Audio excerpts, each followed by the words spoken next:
할렐루야. 먼저 오늘 학습 받으신 분들 축하드리고 누구보다 또 세례 받으신 분들 축하드립니다. 유아 세례 입교자들 모두 축하를 드립니다. 여러분들이 세례 받기까지 교육도 많이 받으시고 문답도 했지만 오늘 여러분이 받은 또는 또 앞으로 받게 될 세례에 담긴 의미에 대해서 우리 다시 한번 좀 오늘 말씀드리고자 합니다. 기독교 교리에서 세례를 보이는 말씀이다, 보이는 하나님의 말씀이라 이렇게 말합니다. 사람이 어떻게 구원을 받을 수 있습니까? 예수 그리스도를 믿음으로 구원을 받습니다. 그런데 우리가 그러면 어떻게 믿을 수 있습니까? 믿음은 어디에서 나는 것이죠? 로마서 10장 17절 말씀입니다.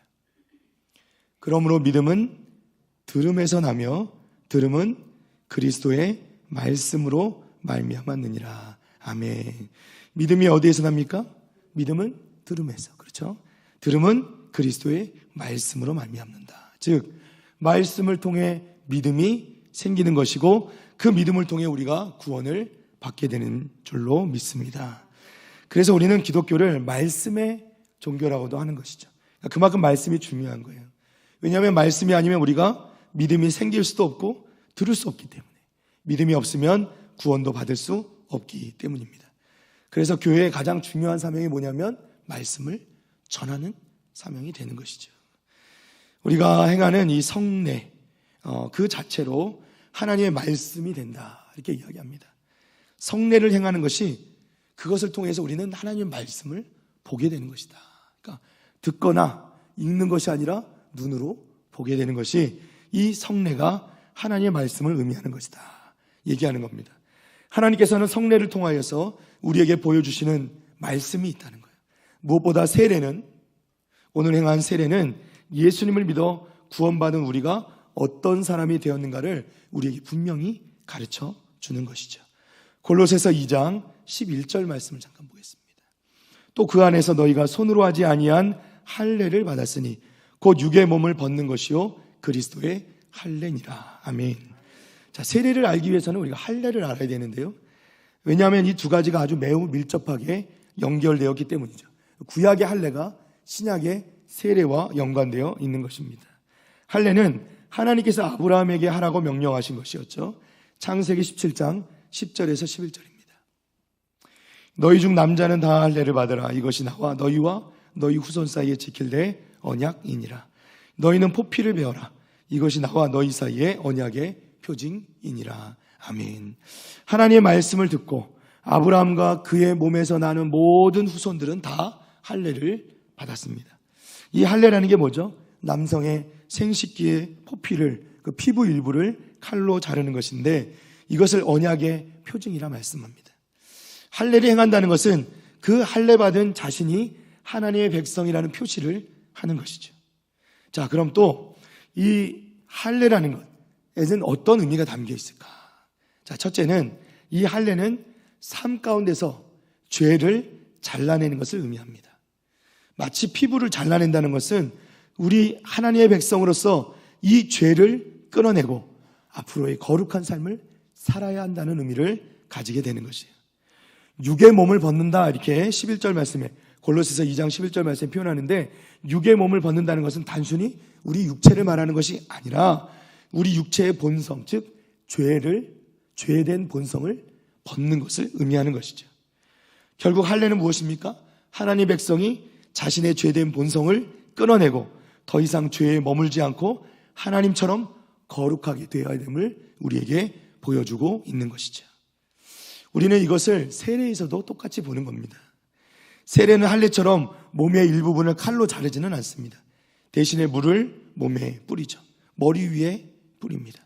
그런데 물을 머리 위에 뿌릴 때 이것은 예수님께서 십자가에 흘리신 그 보혈의 피로 우리의 모든 죄를 깨끗게 씻어주는 것을 의미하는 것입니다. 여러분, 우리가 어떻게 하나님의 백성이 될 수 있습니까? 여전히 죄 가운데 살면서 하나님의 백성이 될 수는 없는 것이죠. 죄 가운데 살면서는 성도가 될 수 없습니다. 오직 예수 그리스도의 피로 모든 죄가 씻어진 사람만이 하나님의 백성이 될 수 있고 성도가 될 수 있는 것입니다. 하나님께서는 세례를 통하여서 예수님을 믿는 우리들이 예수님의 십자가 보혈로 우리의 모든 죄가 씻어졌음을 우리에게 말씀하여 주시는 거예요. 보여주시는 겁니다. 우리는 세례를 받을 때 혹은 세례를 받는 사람들을 볼 때 그 예수님의 십자가 보혈이 우리의 모든 죄를 씻어내셨음을 믿어야만 하는 것입니다. 사랑하는 성도 여러분, 우리가 무엇을 가지고 우리의 죄를 씻을 수 있습니까? 우리의 행위요? 행실로요? 선한 행위로요? 그럴 수 없는 것이죠. 오직 예수 그리스도의 보혈로만 우리의 죄를 씻어낼 수 있는 것을 여러분 믿으시기를 바랍니다. 다른 어떤 것으로도 불가능하다는 거예요. 그래서 우리는 주님의 보혈을 의지하고 그리고 그 의미를 담긴 세례를 거행하고 세례를 받게 되는 것입니다. 자, 우리에게는 우리의 죄를 해결할 방법이 전혀 없습니다.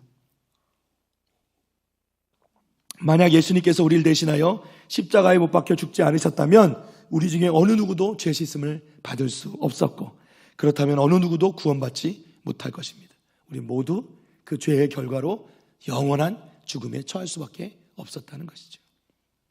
그러나 예수님께서 우리의 모든 죄를 대신 지시고 십자가에 피 흘려 죽으심으로 그 피로 우리의 모든 흉악한 죄가 다 씻어진 줄로 믿습니다.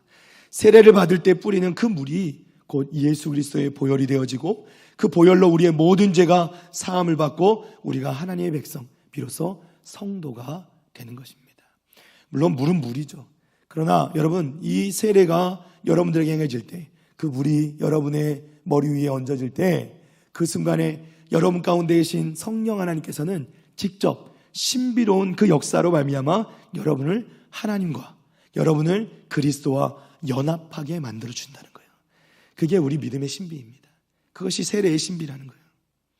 그러므로 세례를 받은 사람들은 이미 예수님의 십자가 보혈로 우리의 모든 죄가 깨끗이 씻어졌음을 믿으시기를 바랍니다. 예수님의 피로 씻겨지지 않는 죄는 절대로 없습니다. 그 어떠한 흉악한 죄라도 예수님의 피가 그 위에 뿌려지면 깨끗하게 되는 것이죠. 그러므로 세례를 받은 우리는 예수님의 피로 우리의 모든 죄가 씻어졌음을 믿고 더 이상 죄의 노예로서 죄에 끌려다니는 삶을 사는 것이 아니라 하나님 말씀대로 하나님의 뜻에 따라 살아가는 삶을 살아가야 될 줄로 믿습니다. 두 번째로 할례의 의미는요, 그 사람이 영원히 하나님의 백성 된 것을 의미하는 겁니다.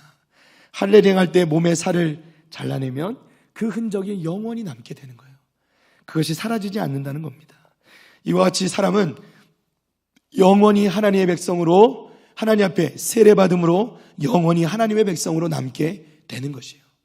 다시 말하면 할례를 받은 사람은 하나님과 결코 떨어질 수 없는 관계에 있게 되는 것이고 세례도 마찬가지라는 겁니다. 오늘 본문 말씀입니다. 골로새서 2장 12절 말씀. 너희가 세례로 그리스도와 함께 장사되고 또 죽은 자들 가운데서 그를 일으키신 하나님의 역사를 믿음으로 말미암아 그 안에서 함께 일으키심을 받았느니라. 아멘. 할렐루야. 이 말씀에 세례를 이해하기 위한 아주 중요한 단어가 있는데 그게 뭐냐면요, 함께라는 단어입니다. 함께 장사되고 함께 일으키심을 받았느니라. 누구와 함께냐면 예수님과 함께라는 거예요. 세례가 무엇입니까? 예수님과 함께 우리의 옛사람은 죽는 것이고 예수님과 함께 우리는 새 사람으로 살아나게 되는 것이에요. 그게 세례의 의미라는 겁니다. 우리는 세례를 통하여 예수님과 연합하게 되고요, 예수님과 결코 떨어질 수 없는 관계가 되는 것입니다. 할례가 몸의 흔적을 통해 하나님과 우리 사이에 떨어질 수 없는 관계를 보여준다면 세례는 예수님과의 이 신비한 연합을 통하여서 영원히 하나님과 우리가 함께 있게 될 것을 우리에게 보여주고 계시다는 것입니다. 그러므로 세례를 받은 성도는 더 이상 혼자 이 세상을 살아가지 않게 되는 것이에요. 오늘 세례받은 우리 권주찬 형제도 마찬가지예요.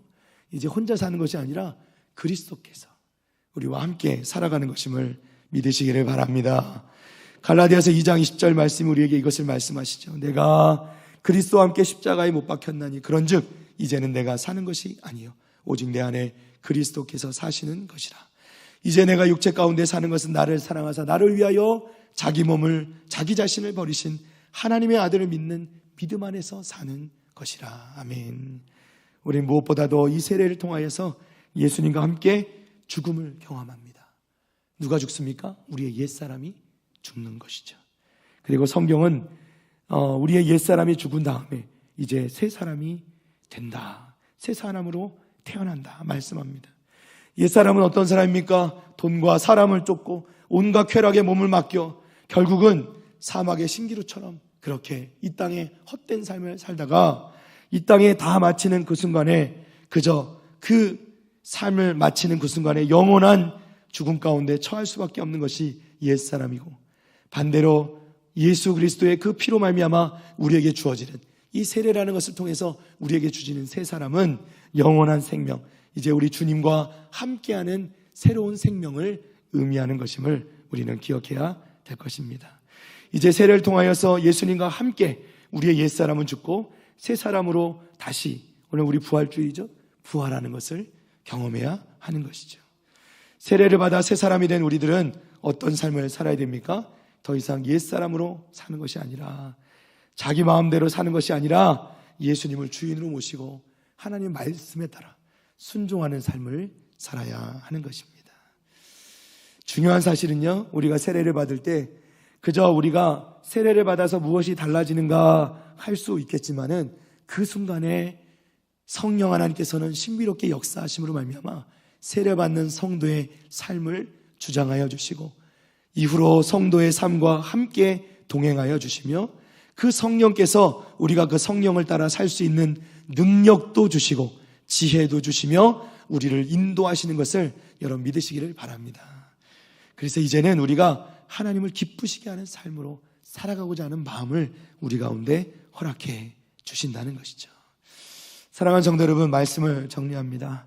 오늘 세례식을 또 베풀고 우리 함께 나누었는데요, 세례의 의미를 우리가 다시 한번 되새기면서 우리가 또 세례 받을 때 그 첫 감동을 기억하면서 우리가 알지 못하고 받았다면 다시 한번 기억하기를 원하고, 또 알고 받았다면 다시 한번 생각할 수 있는, 리마인드 할 수 있는 그런 시간이 되셨을 수 있기를 간절히 주님의 이름으로 축원합니다.